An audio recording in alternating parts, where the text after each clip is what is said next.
Hi, everyone. This is S.J. Thomason with Christian-Apologist.com, and I'm very excited to say I'm here with Jonathan Sheffield, or we could call him Jonathan Sheffield Extraordinaire, because he has debated a number of people in the past. He's debated Richard Carrier in the past, and he did like one of those debates that was actually sort of a written debate. He's done that, but he's actually also debated some power hitters like Matt Dillahunty.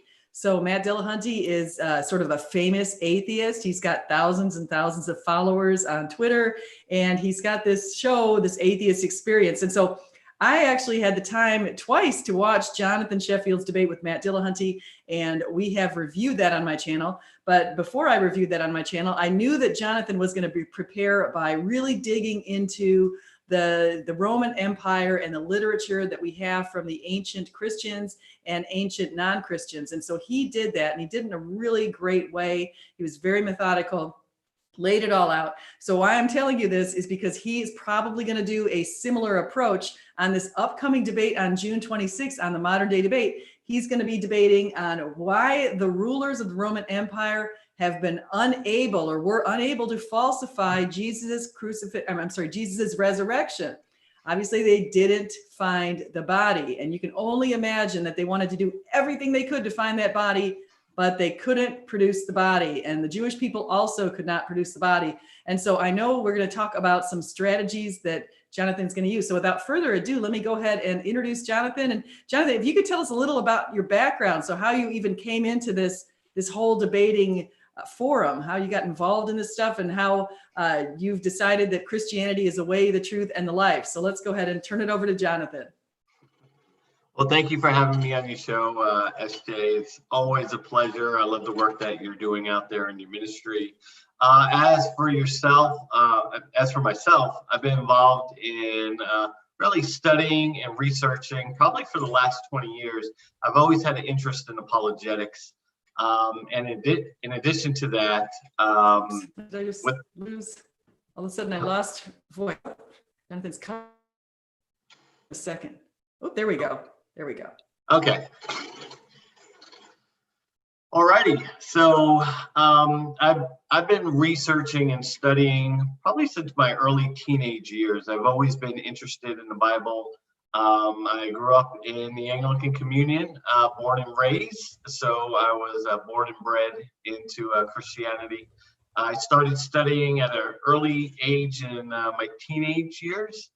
And over the last 4 years, I really wanted to take a lot of my background and research that I learned and really put a lot of these arguments in my studies to actually 2D and 3D animations, with really the purpose of taking highly technical content and breaking them down for the regular person to really understand. And a lot of my apologetics ministry is centered around defending the reliability of the Bible, the New Testament documents, and also defending a lot of our core articles of faith against a number of atheist apologists. And I've had the opportunity to really sit down with Matt Dillahunty, Dr. Richard Carrier, and others in the field to actually explain some of the problems I have with their theories. Yes, and you have, and you've done a mighty fine job. You've represented us very well, and I do love your animations. And so you might have noticed that I have that on the video here, and I noticed that you also created one for Twitter, and so you're very clever with that kind of stuff. So that's just great. And so, yeah, you've been a lifelong Christian, it sounds like. And so I'm glad that you're speaking up. A lot of Christians are more apathetic, and they don't really get out there to explore all of the information we have. And I think some are even afraid that we don't have enough information. Do you think that we can make a powerful case for Jesus just based on even non-biblical, extra-biblical, and maybe even evidence from hostile witnesses? Yeah, I think it's very clear, even outside of the gospel accounts and the letters of Paul, we have a very strong empirical case to be made, because if you look at all the sources, so even if we look at what comes out of the Jewish literature and their Talmuds, a reference to Jesus as a sorcerer, we look at some of the comments that Josephus made, even the ones that aren't contested, James, who was the brother of the Lord. So once again, we have a extra biblical reference pointing back, identifying a person associated with a brother, which would tell us it's human. Obviously, Tacitus refers to Christ, and Pilate speaks of their superstitions and that originated in Judea and came all the way to Rome. So when we look at just those pieces of information, not to mention when we layer in the empirical data from the gospel publications themselves, it all points back to one person. So if you think about it from a standpoint of Socrates, we have three known sources of Socrates as a person. We have Plato, so his student, who speaks about Socrates. We also have Aristophanes, who actually did a play, The Clouds, on him. And we also have Xenophon, another historian that was familiar with Socrates. And even though if you read all three accounts from Aristophanes, Xenophon, and Plato, you get a very fuzzy character of who Socrates was, but there is no doubt in any historian's mind if Socrates actually existed. And when we look at the case for the historical Jesus, not only do we have all these extra biblical references that point back to an actual physical person, but then we have the gospel publications that were published all over the ancient world that testify to this actual human person named Christ. Yeah, and I think that's wonderful. I actually, before we go back to the next question, I want to say hi to everybody in the chat because I see some good friends, really good friends. So Susan is here and Eve Kaninen. We interact quite a bit on Twitter. Jesse Camping and Stephen Steen. So we've got some great people in the chat. So welcome everybody. You come to the right place. We're going to talk about this whole deal. Now, Richard Carrier, let's just talk a little bit about him. I've had a few interactions with him and I've debated him before on objective morality. And he takes the position that objective morality exists, but it's not grounded in God. He says it's grounded in psychology. And looking back on that debate, I think I could do better if I did it again today. But one of the things that Richard Carrier also takes this position on that I think you and I totally disagree with, obviously, as Christians, we completely disagree. But does he still hold the position that he's a mythicist and Jesus was not an historical figure?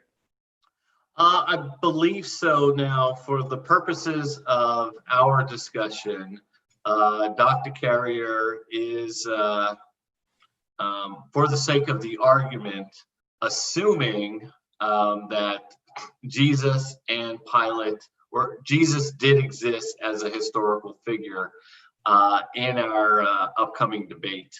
But even though he doubts it, and a lot of that really comes from the early sort of Gnostic Christian literature that kind of identifies Jesus with a celestial being.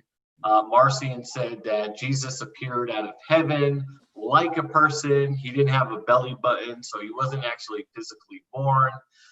So the idea that Christ wasn't physical really comes out of the Marcionic view that he was spiritual, so they had no problem understanding he was God, but to characterize him as an actual person, that they had a very difficult time with. Wow. Now, Marcion, if it's my understanding that Marcion only accepted Luke's gospel because he was anti-Jewish. And so he cut out the Old Testament and he picked apart which parts of the New Testament he would endorse. Isn't that? And wasn't Marcion around? Was it the 2nd century or the 3rd century? I'm actually not sure.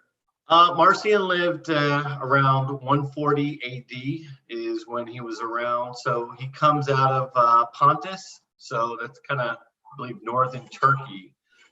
He spent some time in the congregations at Rome, and his core position was that the Christian churches of the time actually took Luke and created all these other gospels like Matthew, Mark, and John to further their theological agenda against actually Marcion. So, Marcion cut out what he felt was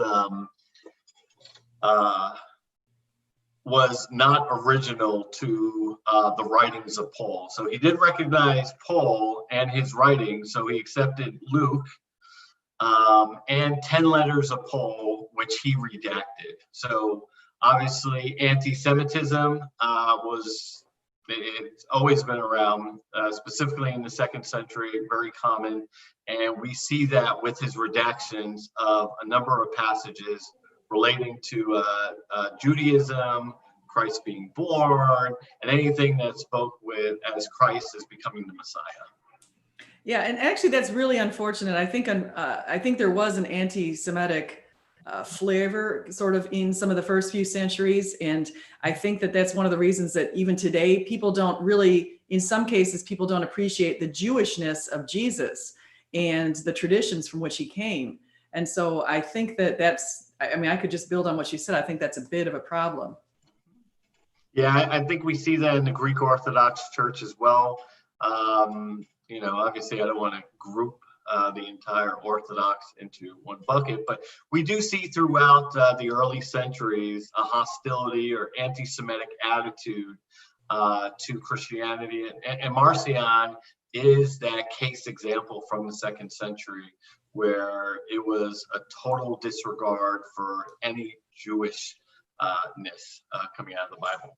Yeah, really unfortunate. Now I see Eve has something here. She says early 19th century German criticism, particularly Schleiermacher regarding Plato and David Strauss regarding the Bible, rejected any chain of historical transmission in principle. She said the German idea is that no historical chain of transmission, no matter how strong, can be trusted. I think that seems a little extreme. What do you think? Well, yeah. So if you think about it, and she's speaking of the German rationalism, obviously they a lot of the work, when we talk about Marcion, it came out of the Tübingen school in Germany, which Strauss was a part of.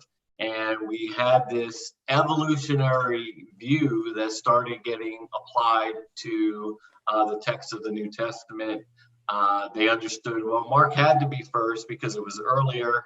And then later gospel publications were just further redactions or evolutionary theological journey that comes out. And obviously, when we look at Strauss eventually formed the position that everything was made up, that Jesus was a myth. We can't look at the accounts of the Gospels as any historical reliability to it. And so you see in the German rationalism this view that constantly moves away from the historical reliability of the New Testament documents into an idea that everything was myth. And you see this really coming out at the end of the 17th and 18th, and obviously coming into the 19th century, where these views come out, where prior, this was not the understanding from the churches. Yeah, I think it's actually what's fortunate is that the Dead Sea Scrolls came around when they did, because I think that discredited a lot of the beliefs that people were postulating in that time. So I think that that's a good thing for us. But also I noticed during that same period of time is when people started aging the book of Daniel. It's one of my pet peeves. Started aging the book of Daniel into the right around 165 BC. And I have a real problem with that. So I've made lots of videos on that because I feel like, why not just age it when Daniel said he wrote the book of Daniel, which is around the 6th century BC. So it's unfortunate that we see some of that kind of stuff coming out.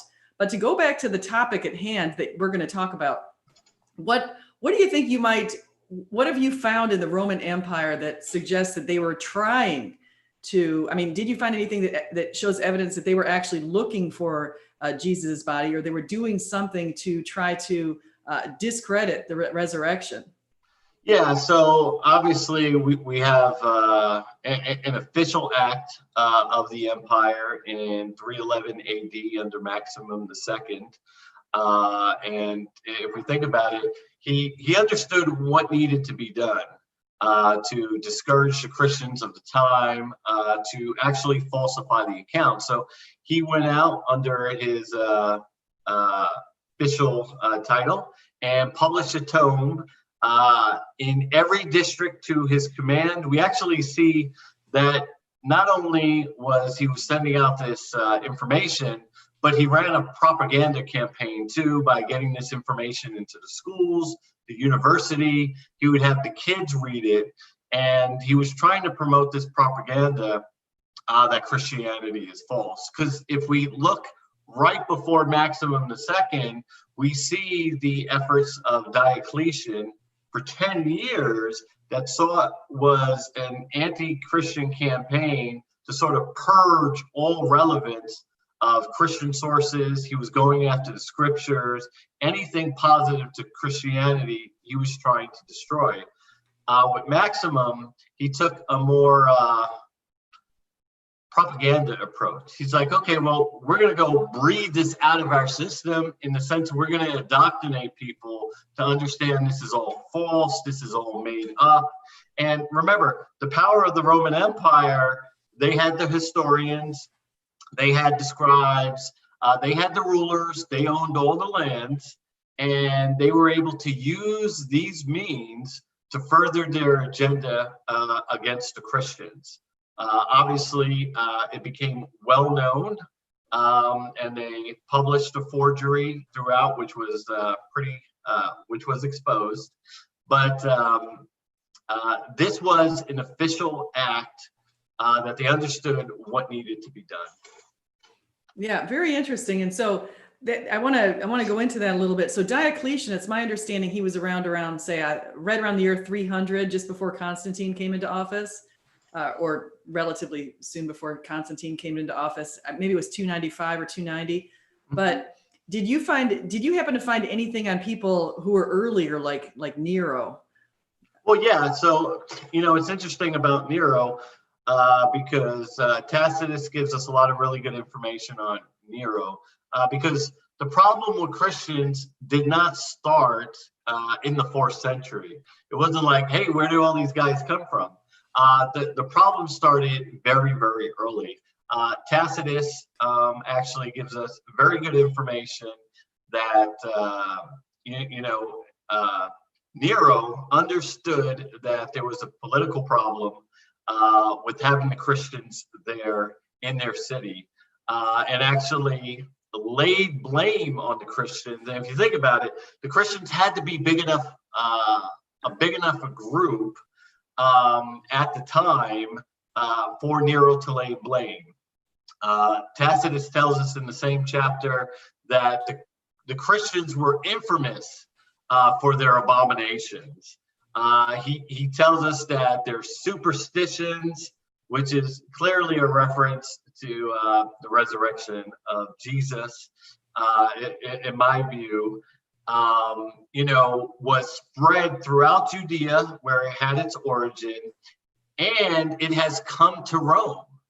And if you look at the context of Paul, Paul is writing to the Church of Rome, and the context of his message is, to get the Jews and the Gentiles starting to work together, which means there was a lot of in Rome. So obviously, the state of affairs in Rome at the time would have Nero look at the Christians as a political enemy.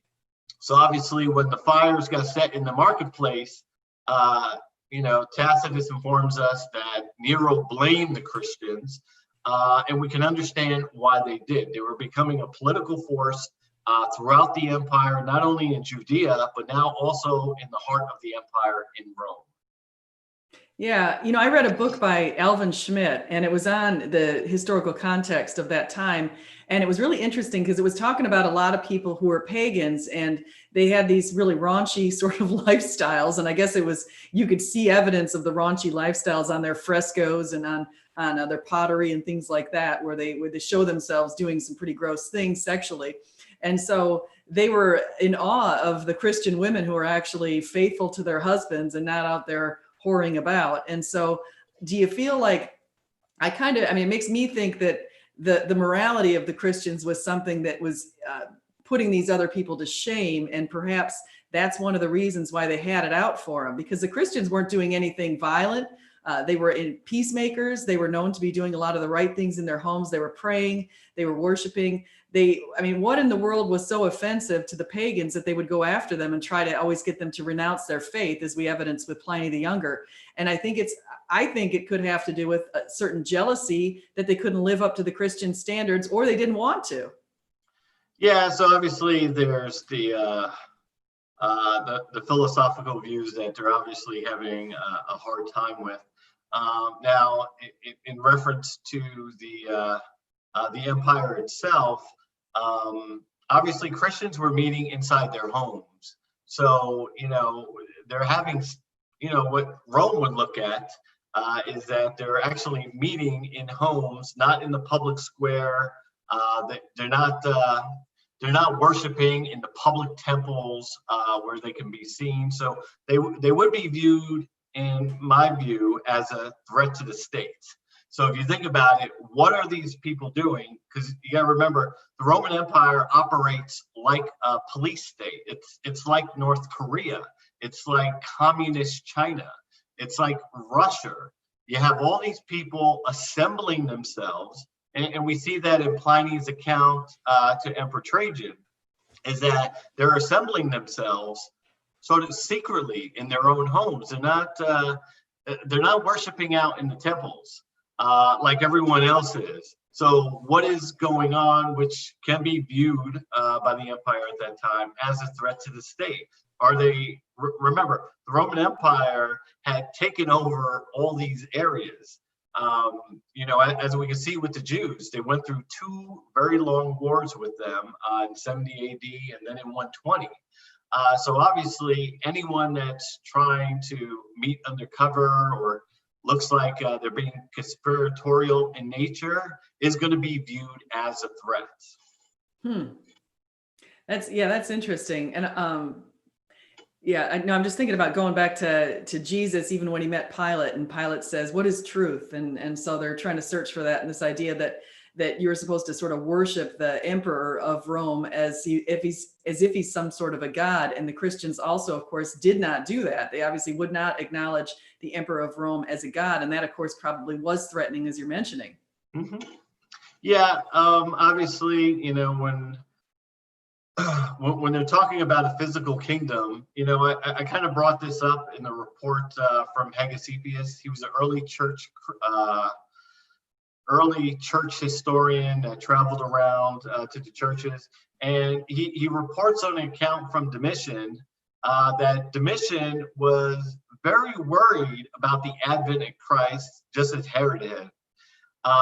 And because, think about it, the Emperor Domitian, this is his kingdom.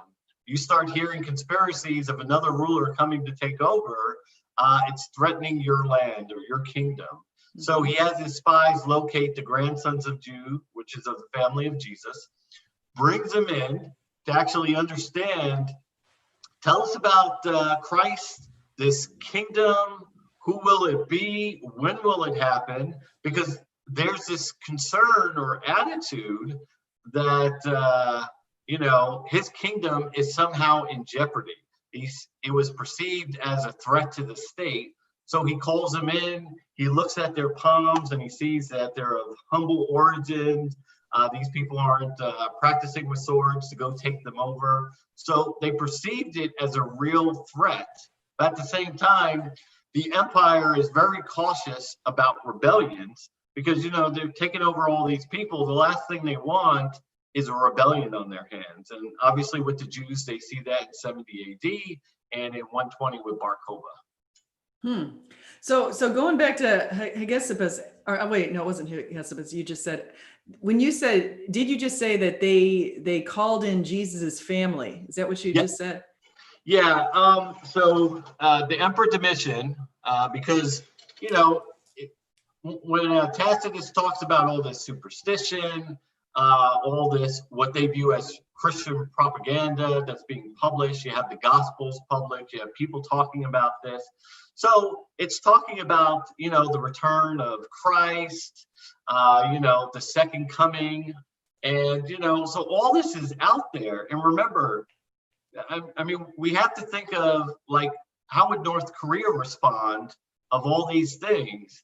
And so the empire is very aware. They have spies all over the empire, and they were able to locate the grandson. So what they show in that situation is they didn't have to investigate day one.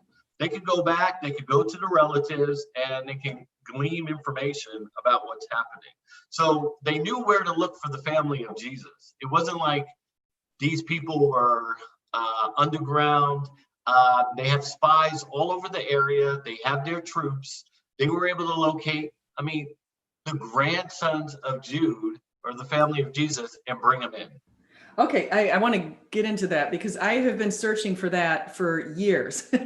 One of my secret questions that I've never really posed, but it's always been bugging me is I think to myself, now what happened to Jesus's family? Did they disperse? Because we know that he had this brother James. We know he had a brother Jude. We actually know that he had 4 brothers and he had at least 2 sisters. And so I always wondered what happened to them. We know that the brother James, Josephus reported that he was killed in Jerusalem. We know that he was in there in the temple preaching, but we're not given a lot of information about other stuff. So the fact that you just said that they were able to find Jude's grandkids, I think that's fantastic. And so I'm going to go look into that because I've been very curious about that for a long time. Yeah, I'll definitely send you the link. Eusebius in his histories reports on documents he had available from Hegesippus, where we gained that from. One thing to point out, Jerusalem, due to the Jews themselves, that area of Judea, obviously it was all underground after the wars. So you have 70 AD, the Jewish wars, and then you have the Bar Kokhba War of 120. So that whole area was wiped out, including the Church of Jerusalem. So the Church of Jerusalem, the official one that was set up originally, was destroyed and had to be rebuilt. So the area was decimated. If we think about what happened in Bar Kokhba, the empire was smart. It was just going to surround them, cut off all supplies, food, water, and have them basically starve to death. So that was their tactic against them. But yeah, nothing survived. That's why when we look at the pool of Bethsaida, or the 5 columns that John talks about, all that is underground. So anyone after 70 AD would not be able to attest to that. That's why when we look at John and see John referencing the 5 pillars or the 5 columns at that pool, you wouldn't have known about that after 70 AD because it was about 25 feet underground. Yeah. I think it's my understanding they've also recovered the pool of Siloam that was reported to. So that's something that people might not realize. I think around the world is people don't realize what happened to Israel and how Israel was knocked off the map for 1878 years and finally resurrected. I mean, what other country has that happen unless that's somehow some sort of godly inspiration in a way? I think it's pretty incredible. So what's your take, out of curiosity, since you mentioned the second temple, what's your take on the third temple? Have you given that any thought, and this abomination of desolation that we're supposed to see, maybe not in our lifetimes, but somebody's at some point? Obviously it's always interesting to look at the different views on that position. I think I'm probably more Augustinian in taking the A-mill and understanding John's 1,000 years as a figure of speech, that the church is always going to go through trials and tribulations, but Christ will get us through it. But I'm not opposed to the other views and the temple being rebuilt. Obviously, if I understood what Revelation said, I'd be very rich in publishing. But I think it's all fascinating because we do see a trend with the buildup of Israel, getting their independence. We see a lot of resources rebuilding or investing in the area. Their economy is doing well. So obviously, when I look at that, the work of God is at hand. And, my feeble mind in trying to interpret his prophecy may not best explain what he's trying to do there.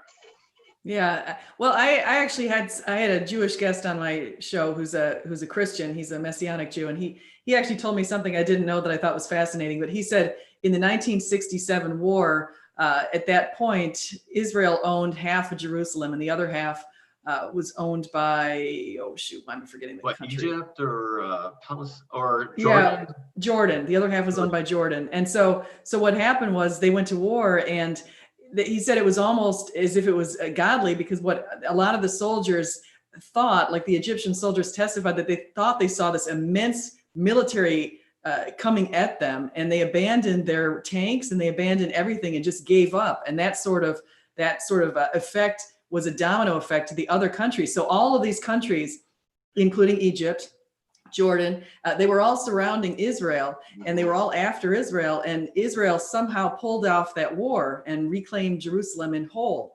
And it just kind of speaks to some of the stuff that's in the end times, when we know that Jerusalem has to be intact. And if we take it literally, unlike Augustine, I guess it's the idea that the temple will eventually come back. And unfortunately, the temple, if it does come back, has to come back on the site where there's a mosque right now. So I don't know how that's going to happen. I don't know how that's even possible, especially because apparently Jewish people aren't even allowed to go and pray over in the vicinity of that mosque. They're kept from doing that. Yeah, no, it's divided between the two areas. So obviously there's, but once again, Jerusalem was retaken back during the Crusades after the initial Muslim invasion. So they were able to reclaim that land. Obviously, Islam took it over back again. So it'd be interesting to see how the history played out. But I mean, excellent example with Israel being surrounded in 1967. I mean, they're still surrounded to this day by all sides. So it's obviously the providence of God. His hand in creation is clearly shown in that example. I agree. So have you ever taken any time? I can tell already, and Stephen Steve made a pretty good comment. He said, sounds like Jonathan knows some things. So, but it sounds to me like you've taken a lot of time to read what a lot of the early church fathers have written, and you've also looked into a lot of historical documents. I'm curious to know, have you taken a look at the Jerusalem or the Babylonian Talmuds? No, I haven't spent a lot of time in there. Most of my focus has really been on New Testament textual criticism, the organization and development of the historical churches throughout the empire, the preservation, how they were actually identifying the text, transmitting it, and setting up their churches all over the empire. So most of my background is there. Yeah, I like to dabble in some other stuff. Eventually, I do want to get into some of the Old Testament. I love the stuff that you do on Daniel. It's obviously an area I want to go down after some more of my projects. So I'll probably be reaching out to you sometime later at the end of the year, next year, to talk about projects of that nature. Oh, that's great. Yeah, I think the Old Testament to many Christians is really underappreciated. And I think it's because in some verses, it's kind of a little scary, like Leviticus is a little scary in some verses. But I think when you look into some of the stories like Daniel, or you look at Ezekiel or Isaiah, I think there's some really fascinating stuff in there that deserves a lot of attention. And Daniel, I just look back at something like a little phrase we have today where we say the writing on the wall. Where did that come from? And of course, in the book of Daniel, there was the writing on the wall that basically portended the death of the king who was sitting there drinking out of the chalices he'd stolen from the Jewish temple. Mm-hmm. So I think, it's a fascinating book. I love the book of Daniel. Actually, I would say that's probably my favorite Old Testament book. So what's your favorite book in either the Old or New Testaments? Well, I do love Daniel. The thing about Daniel is, remember, Alexander, during his campaign, came through the area. Obviously, it was reported that, the Jews came out and showed the book of Daniel to Alexander. Remember, in his company, he had some of the best philosophers of the day, of the era. So obviously they would have been able to spot a forgery or understand if it wasn't pointing to Alexander's kingdom. So Daniel is by far one of my favorite books of the New Testament. A lot of historicity in there in the book of Daniel. Obviously, it portrays not only the coming of the Roman Empire, but obviously of the Babylonians. It speaks of Alexander's campaign. So fascinating, fascinating book, great history. I do love Exodus. Exodus is a beautiful book.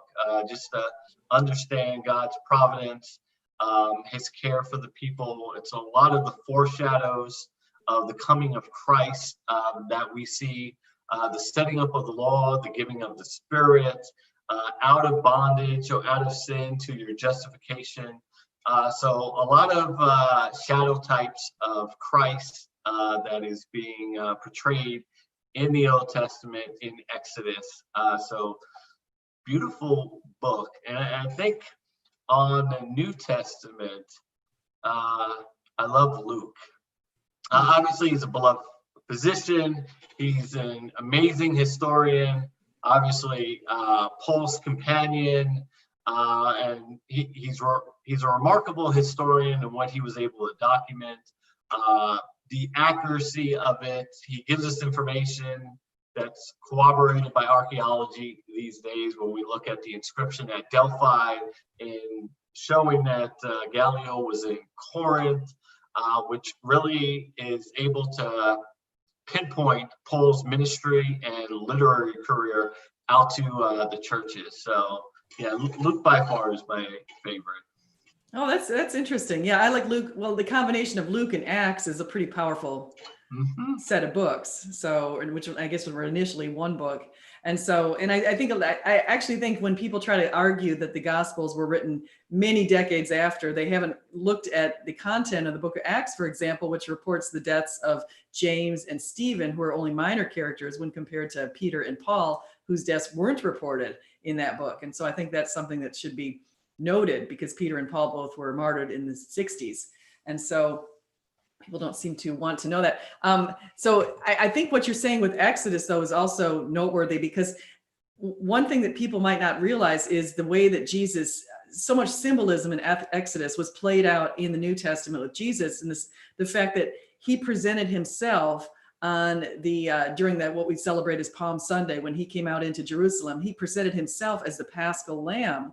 And on the exact day when the Jews were supposed to go out and pick the lamb that they were going to slaughter, and then they slaughter the lamb on the Passover, and then Jesus was crucified on the Passover. And so the whole thing is truly interesting. Yeah, do you ever look at... Oh, go ahead. No, I was going to say, do you ever look at the numbers? Because it's interesting too with Exodus and also with the book with Jesus. He fasted for 40 days when he initially was baptized by John the Baptist. He when he came back and he resurrected, he was around the apostles for 40 days. And of course, you've got the Moses out there in the wilderness for 40 years. There's something about the number 40. And then when he left, another 40 days passed until the Pentecost.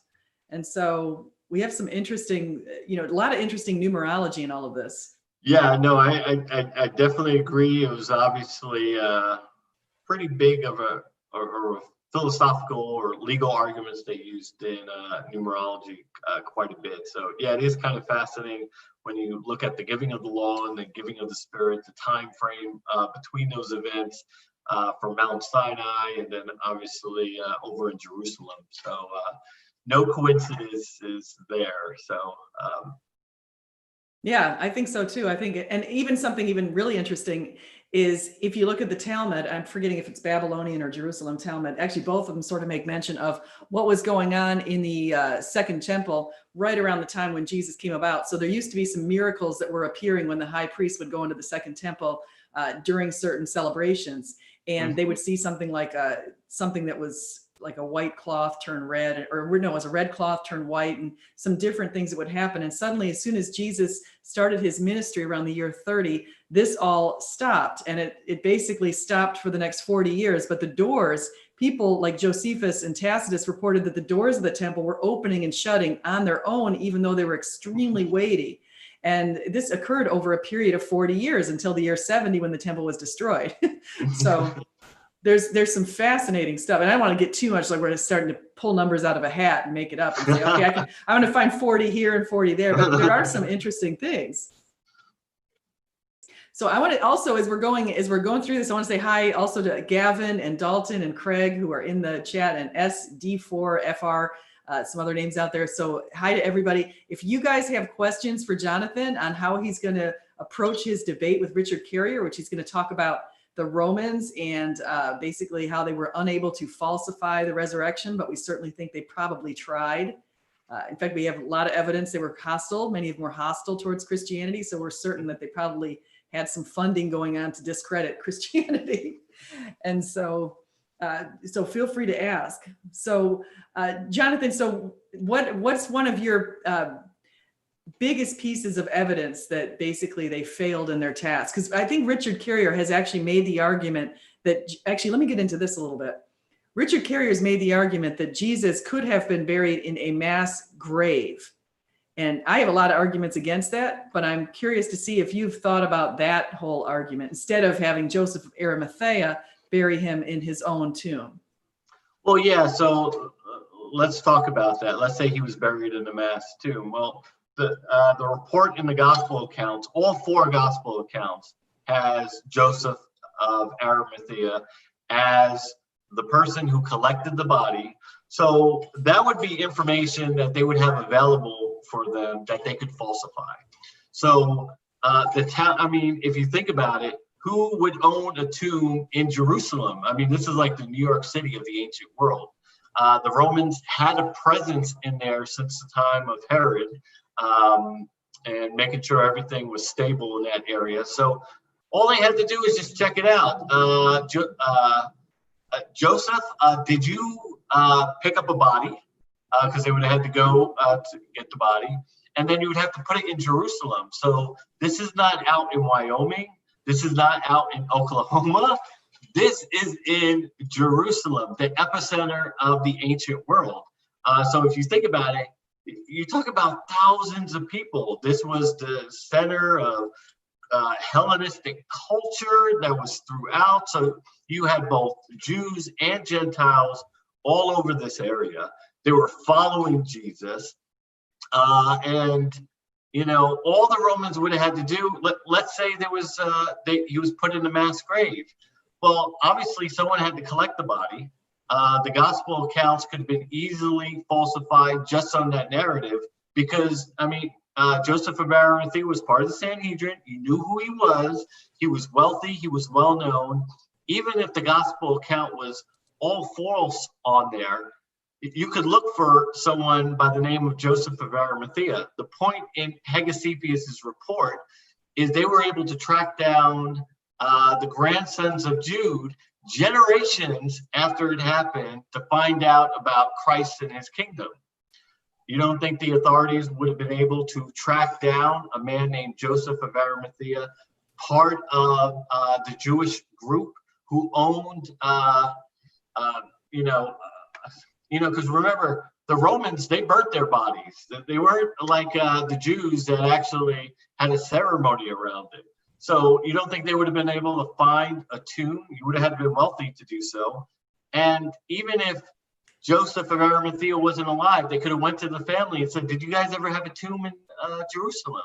If they said no, that would have falsified the narrative right there. Exactly. And I think that you're highlighting something really important is we have zero ancient evidence collaborating this idea that it's a mass grave. And so coming up with that notion is something that's new from scholarship that came about thousands of years later. So it's just, why would somebody want to believe that something that somebody pondered or, postulated in the 1800s versus what we have from the ancients, because the ancients all supported this account that there was an empty tomb. And even in the book of Matthew, they make mention of this empty tomb, and that the Jews were creating an idea that people had stolen the body. So there was a narrative that there was a body that was stolen from the tomb. Yeah, so the polemic was out there pretty clearly. Now, and it's important to understand about Pilate. Pilate wasn't completely on board with Christ, with Jesus's crucifixion. He brought him back. He sent him back originally to Herod Antipas for him to deal with it, and then they brought him back to Pilate.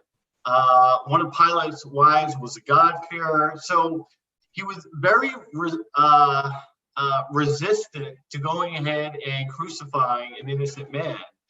If you notice, he brings out Barabbas to bring out, who was son of the father. So they had very similar crimes against them.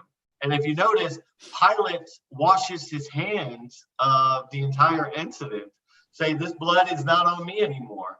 Because remember, while the empire wanted to maintain order, the other part is they didn't want to stir rebellions in their area. Remember, that's why they put a Roman governor in Judea, because of what Herod had done. So this whole idea of, an empty tomb, obviously the Sanhedrin, they were going to come out against it. And what is the report? But, we'll just go ahead and offer all this money to the guards. And bribes were very common in the ancient world, especially among the centurions and the ruling class. And they said, well, if something comes back, we'll go ahead and talk to the governor on it. The governor, to begin with, was not on board with crucifying it. The Galileans were considered rebels. And, what we see happen in 70 AD, they revolt. So Pilate would have been very concerned about a revolt in the area, especially over a crucifixion that he wasn't 100% on board on. Yeah, and I think actually that whole account with Pilate brings up a nice undesigned coincidence, explains why Pilate was so hesitant to crucify Jesus or to acquiesce to the demands of the Jewish people at that time. And I think one of them is because his wife had come up to him and said, "Don't do anything to that innocent man. She had this horrible dream about it." And so that's reported in, I think, at least one of the Gospels. And so you connect all of that and you say, okay, now they did take dreams quite seriously back in ancient times, just like some still do today. Yeah, I mean, in the Old Testament, mediums and when we talk about visions, they were very common, and they fit the worldview of the Romans. So even in the Odyssey, what we see is Odysseus speaking with Achilles from Hades. So this idea of visions and talking to the gods was not out of the realm of normal for them. Now, this idea of physical resurrection of a physical body is something totally different. And we see this with Paul up on Mars Hill speaking to the Greeks, because this whole idea in pagan philosophy, especially in the Platonist view, is that the body is the sepulcher of the soul, that the body is somehow corporal or less than the spiritual realm. So the fact that the body and the spirit are united kind of understands why we see in Pliny's report and Tacitus this very extravagant, strange superstition. The Romans were okay with worshiping gods. They had the oracles, at Delphi. So they're used to that. But an idea of a man, a spirit rising from the dead, both those natures, that would be totally, for them, it would be crazy. And that's why we see these weird depictions of a strange superstition. They were polytheists. They believed in mediums and spirits and talking to the dead. That's not outside the realm of normal. But this is what happened with Jesus and his resurrection. Yeah, and so I see a question here from thank you, Sarah. She did a generous super chat. Says, is Sheffield aware of Carrier's blog he wrote a few days ago? Oh yeah, uh, so let me go over some of the details of our debate. So what we wanted to do, Dr. Carrier and I sat down. We wanted to have an organized debate on this topic. So Sarah, if you go out to the blog, my posting is on the blog where I posted my opening statement against Dr. Carrier on why weren't the rulers of the Roman Empire able to falsify the resurrection of Jesus. So that was posted this past Friday on, I guess that was May 29th. And Dr. Carrier posted his response on the 1st. So our debate is actually set up where we're doing opening statements on his blog, where they're both posted over there. And this Saturday, I'll be posting my first rebuttal to Dr. Carrier's statement. And within a week later, Dr. Carrier will be posting his rebuttal. So we're starting off on his blog.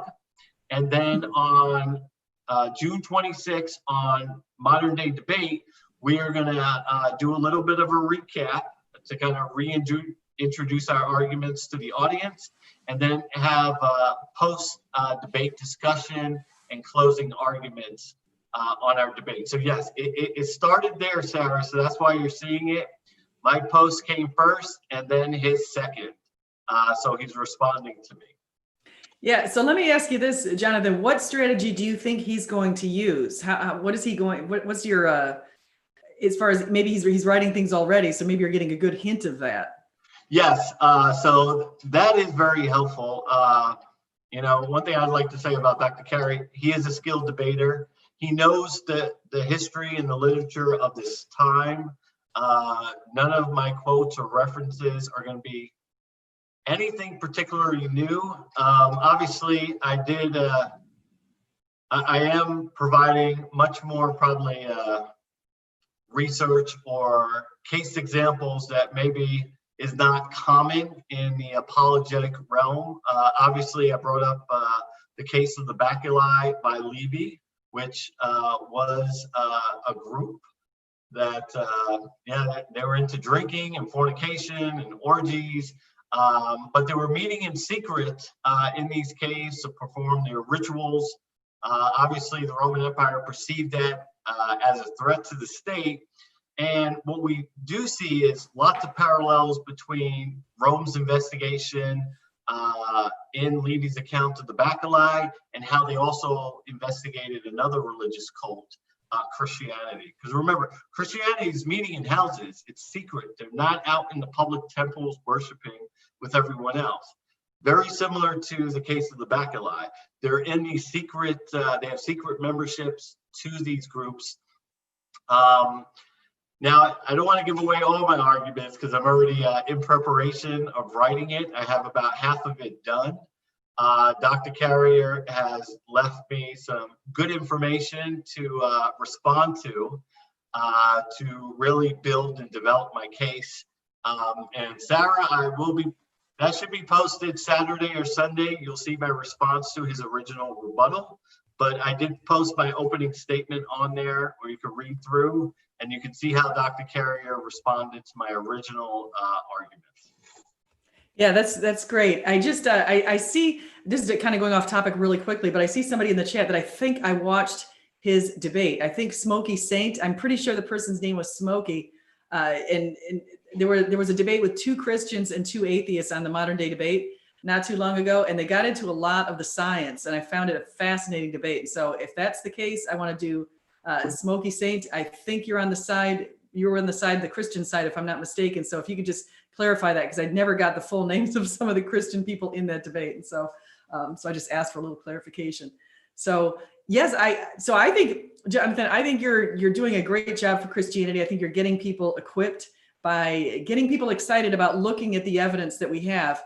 Would you say you're an evidentialist if you had to pick your position, or maybe a presuppositionalist, or do you haven't really thought about that kind of stuff? Well, yeah, obviously we all have our own presuppositions, our own biases. That's just, we're not objective by nature in the standpoint of how we view our views. But, you know, growing up in the Anglican Communion, you know, we are empiricists. So I do come from an evidentialist standpoint. And my view, you know, I feel is consistent with the Bible in the sense that God makes known to us through his creation.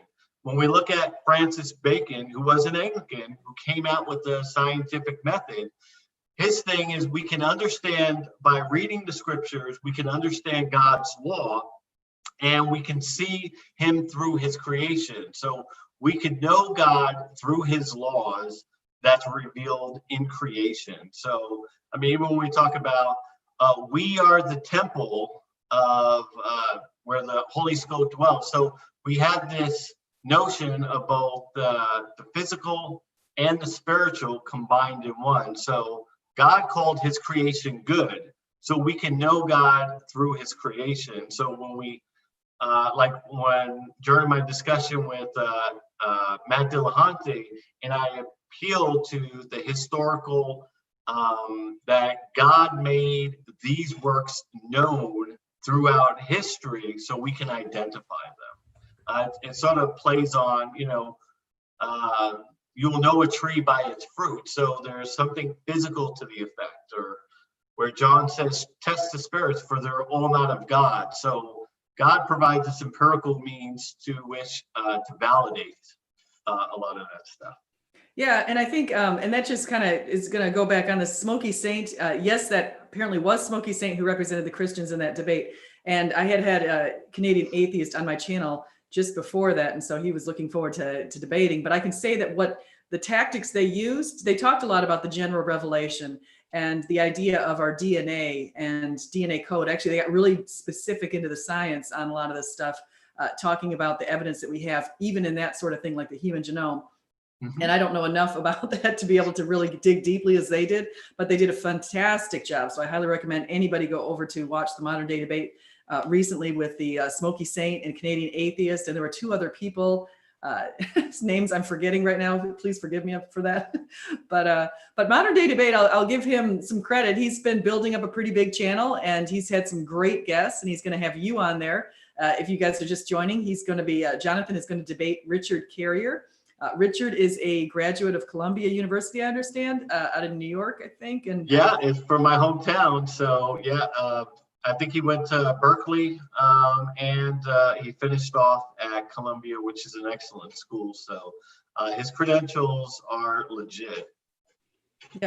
Yes, he has the credentials, and it's my understanding he studied the Greco-Roman period, and so I think you're right in his wheelhouse right now. Yes, and when Dr. Carrier and I discussed it, I thought it would be a fascinating discussion to have with him, because Carrier is an actual historian. He is, while we may disagree with his views, he is trying to deal with the history of the period and the times in his responses and polemics against Christianity. So he's better acquainted to deal with the evidence. So I thought this would make a much more fascinating subject, because Carey is well versed in the literature. There's nothing I'm throwing at him in terms of literature or the citations that he isn't aware of.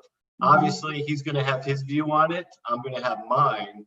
But he knows the reference material. He's not going to just debunk the material. He's very aware of the documentation out there, which will make for a fascinating conversation on this issue.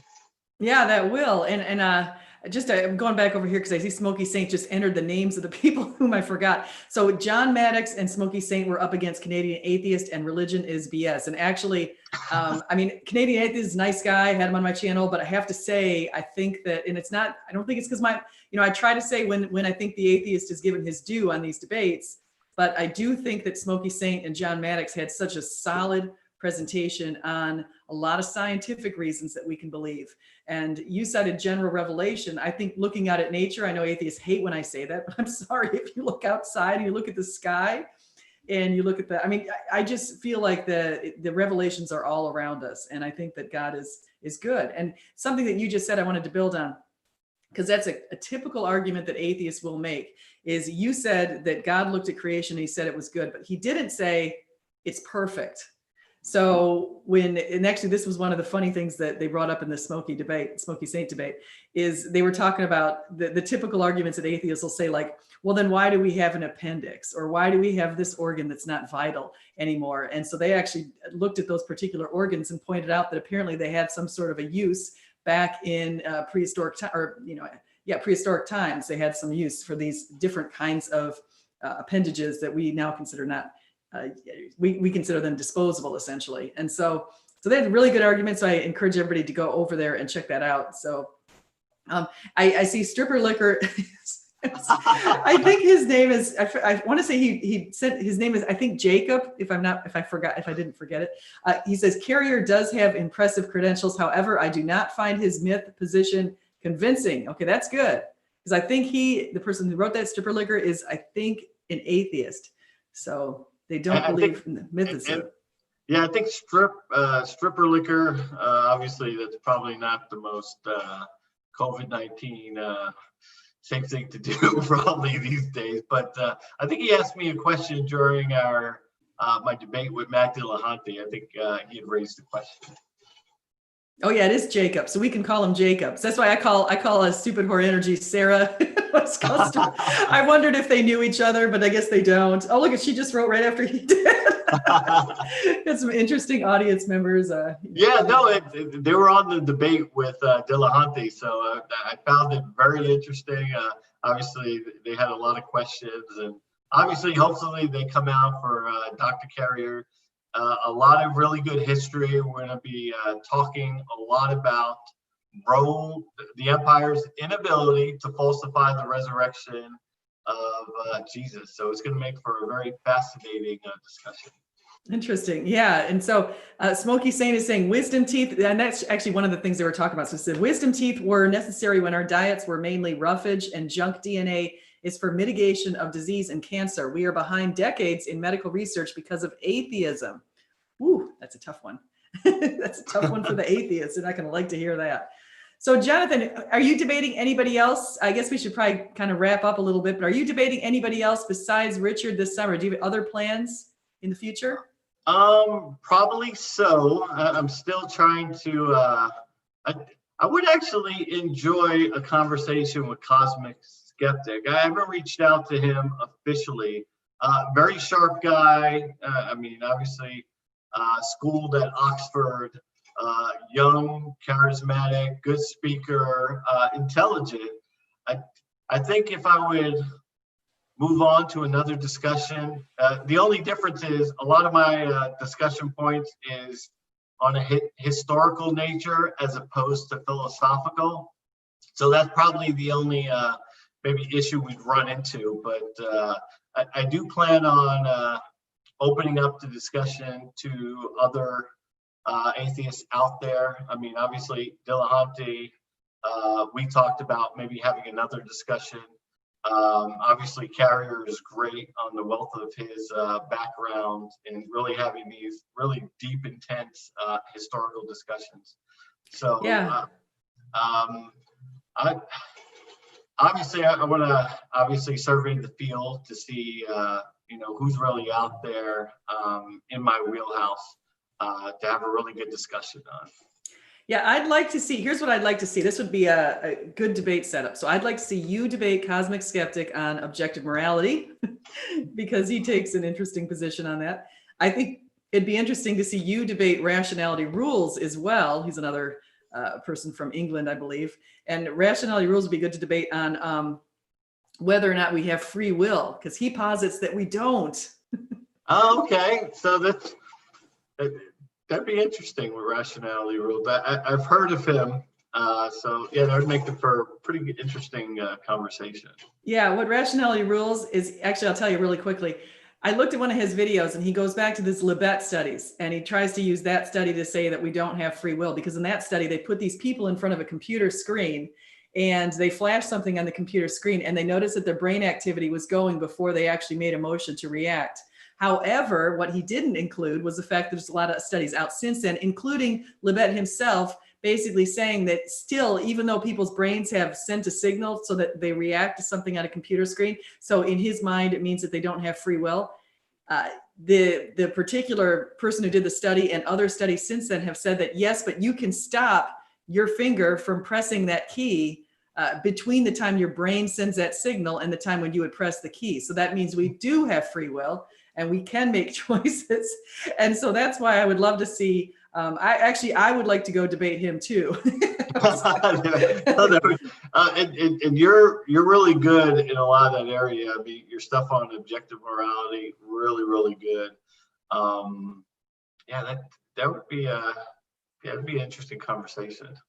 Maybe it'd be fun to do a 2-on-2 debate too, like what Smokey Saint just did. Yeah, no, definitely. Obviously, you have a lot of background in there, and it probably helped me explore and do some more research as well to kind of put our brains together. Because I mean, you're incredibly sharp, SJ. So. Oh well, that's nice to say, but no, I'm not.